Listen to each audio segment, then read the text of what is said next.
গরু কত নিছে? ওদিকে 37,800 টাকা নিচ্ছে ওই বন্যার আগে 2 মাস আনসা আইসিন দিলে হইছে নি না বন্যার 2 মাস আগে এই তো সবাই কইতেছে যে ভালো হইছে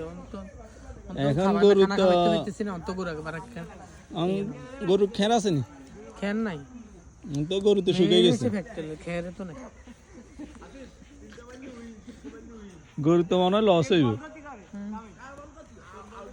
অন্যর জন্য তো 44,000 খরচ আছে বন্যার সময় বন্যার আগে তো খেয়ে গরু তো তোমরা যাও আগে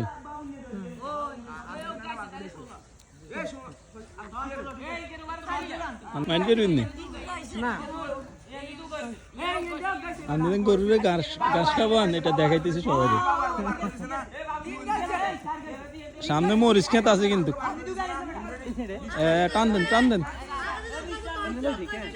উঠে দিন আমি আইসিনবো নি